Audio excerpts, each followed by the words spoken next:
Hello and welcome to Digest This, where we focus on clinical topics and gastroenterology. My name is Francesca Moroni. I'm one of the gastroenterology consultant in the north of Scotland. Today we're discussing Barretts Oesophagus, diagnosis and management, and I am delighted to welcome Dr. Phull, consultant gastroenterologist in Aberdeen Royal Infirmary with a special interest in advanced endoscopy, and is the current BSG guideline lead. Welcome, Dr. Phull. Thank you, thank you, Fran.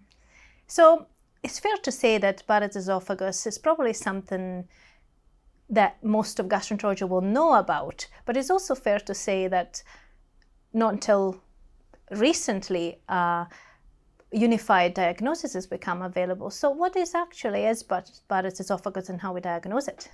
It's a very good question to start with, because as you point out, there was this major discrepancy between the British definition from the 2014 guidelines and what the Americans and Europeans were using as their definition. So with the BSG having recently endorsed the European guidelines, there is now, I think, a general consensus about what we call Barretts Oesophagus.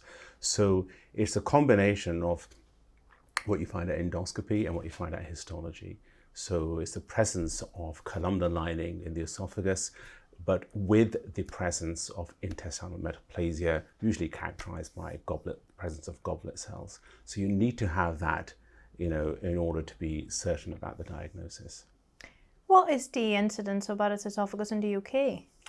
That is a very good question. And I think that it's difficult to answer because this issue of definitions having been agreed, and there haven't been that many population case finding studies. From what we know, is estimated to be in the region of 1 or 2%. Oh, prevalence, I should say, rather than incidence. Yeah. So it's quite a few folks with Barretts Oesophagus around. Well, potentially. But I think as I say, we don't have hard data on that. Yeah. When I define myself with pride as an average endoscopist, but I always worried about missing Barretts Oesophagus. So how do we avoid that? Well, I think it's important to appreciate that really, to detect dysplasia or any significant lesions within Barrett's and also diagnose Barrett's in the first place, one has to just perform a high quality endoscopy. Okay, and I think there are lots of essentials for that. You need to have the time to be able to do it.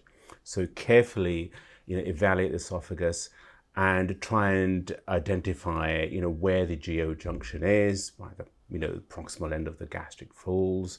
If you see an abnormality there that you think is Barretts Oesophagus, take lots of images, both in white light and also narrowband imaging or virtual chromoendoscopy, whatever you've got.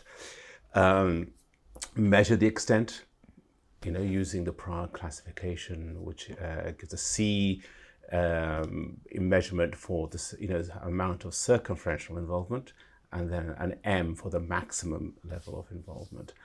And so you have to spend time and just be careful that you A, examine the area carefully, and B, take the appropriate number of biopsies as well. So would you say that it's more appropriate to have dedicated list for Barrett's, or? Well, I think it can be very difficult if you're on a busy list, got lots and lots of patients trying to rush through. And so I think especially if you think there's a large segment, it's much better off bringing the patient back, either to your own list, but allowing plenty of time, or if you work somewhere at an institution where there are dedicated screening lists, then, bring the patient back to one of the Barrett's lists. Again, somebody who's going to spend time examining the area carefully and taking enough biopsy samples as well. You just mentioned a screening list. So these will be for people that get confirmed diagnosis of Barrett's. Once we have the confirmation histologically, what happens then? Yeah. So actually, it shouldn't be called a screening. They're actually surveillance lists. Well, I think generally we use the term screening, but that's defines something else. So once we've confirmed the diagnosis, then patients will often go to surveillance. Yeah. And and the reason for that is, as everybody knows, that there is a small risk of patients with Barrett's developing esophageal cancer. And the risk is actually small. It's probably around about 0.5% per year, but it's there. And so that's the reason why surveillance is usually undertaken. So what's the interval for surveillance of patients? The current guidelines suggest that we risk stratify to some extent, and we know that patients who have a longer length of Barrett's have a higher risk of developing dysplasia and progressing to cancer. So the current guidelines that we're following, which are the European ones, would suggest that if the length of Barrett's is not greater than 3 centimeters, then we can leave the surveillance interval for 5 years. And if the length is greater than 3 centimeters, then we should bring the patients back in 3 years' time. Would there be any other way to survey patients that doesn't involve endoscopy? Yes, I think in the future there is likely to be an alternative.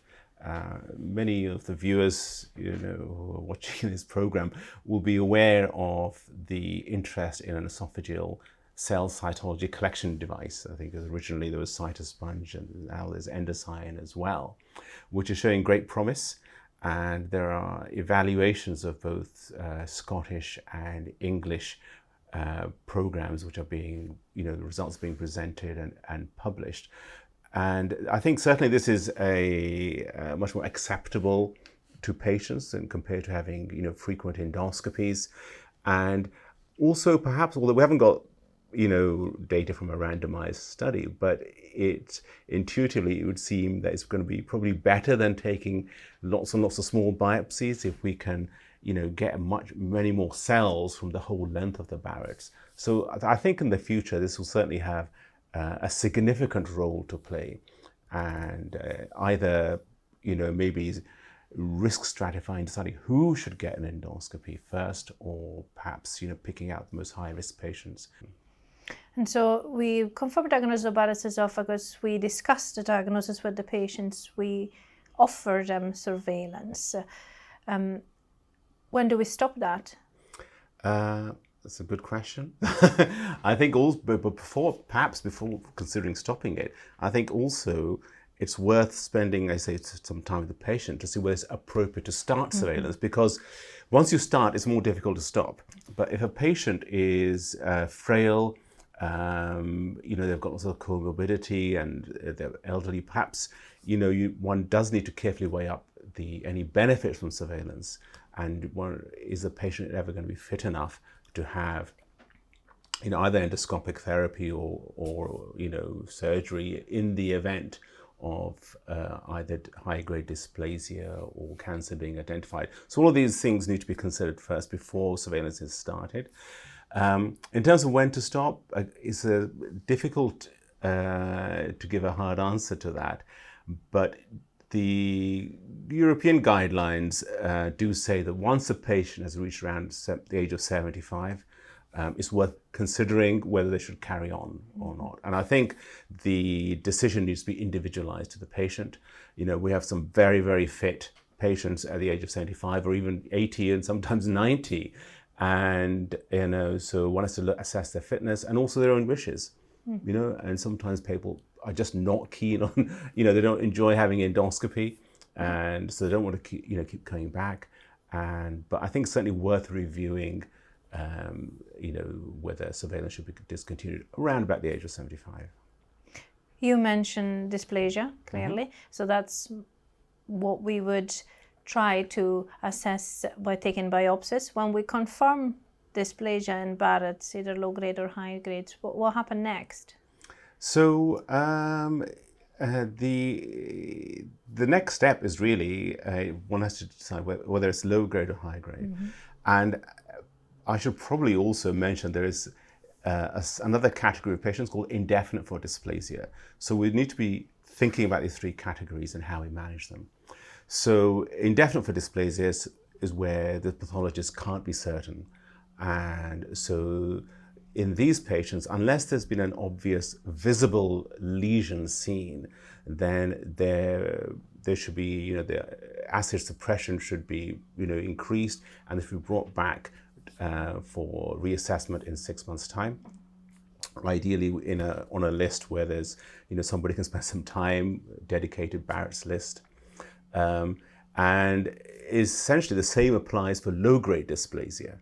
So once it's been initially confirmed that's what they have, second reporting by a GI pathologist, then they need to be reassessed in 6 months' time. Again, assuming that there isn't a visible lesion. And then if on the follow-up it's again confirmed that they have low-grade dysplasia, then subsequent management would nowadays be treating the Barrett's with radiofrequency ablation. So discussing that with the patient and see if they're willing to go ahead or not. High-grade dysplasia, these patients should really ideally be discussed in MDT, GI cancer MDT or something equivalent, and they need referral to either a dedicated or endoscopist as an interventionalist, or a center where they undertake these kind of any interventional procedures, because these patients need urgent reassessment, and to be certain whether there's a visible lesion or not.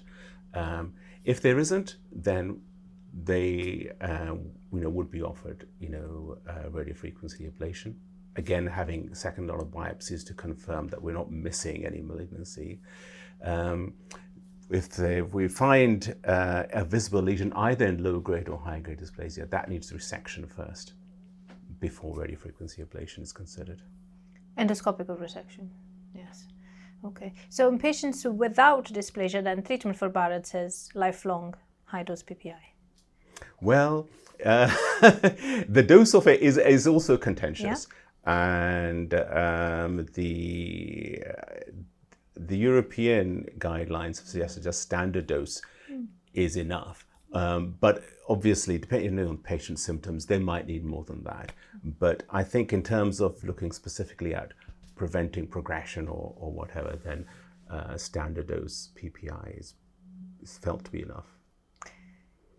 It just seems relatively straightforward from what you're saying. You do high quality endoscopy, we confirm the length of the Barrett's by classification, we take appropriate number of biopsy as per protocol. We then get the results back telling us if there is or not dysplasia. But there is a lot of things that need to be done right in this to make sure things are going right for the patients. Mm-hmm. How do we avoid human error? How do we avoid we missed something? Well, almost by definition, human error is not going to, you can't avoid it. It's always going to happen. But I think the important thing is that, within the pathway the patient follows, there's a system is put in place to minimize any errors and to have checks and balances in place. So because of the difficulties in diagnosing Barrett's esophagus, confirming dysplasia, both endoscopically and histologically, there does need to be ideally somebody with a particular interest in Barrett's, kind of keeping an oversight. And there was a consensus kind of document produced in Scotland a few years ago, and one of the things that was advised was that there should be a lead clinician, ideally in big centres, and who will keep an oversight of the pathway and make sure that everybody, all the endoscopists and so on, are kept aware of the guidelines and what the protocols are, and ensuring that any errors in the pathway are minimized. As you know, we have that set up here locally, but it does involve a lot of collaboration with GI pathologists as well, to make sure everybody's on board and following the right protocols and on the pathway. So to the general gastroenterologists that's watching this, or the GI trainees, what would you say your take-home messages? Well, I think the take-home message is that in order for us to manage Barrett's effectively, then it unfortunately does take time. And I think it's, if you're either training or you're working somewhere that is very busy, maybe you're a lone gastroenterologist somewhere in a small hospital, I think one has to be aware that, to manage the patients properly, we need to spend time with them. We need to make sure that, we follow all the protocols. And if you don't work in a large institution where there's somebody's a lead clinician, then I would suggest that, identifying or creating a network locally with Big Center and getting second opinions from, interested individuals, working locally. That would probably be the way forward, I would suggest. Thank you. Thank you very much for an excellent run through this topic. Well, thank you very much for inviting me, Fran. All is left for me to say is to thank you for joining us for Digest This.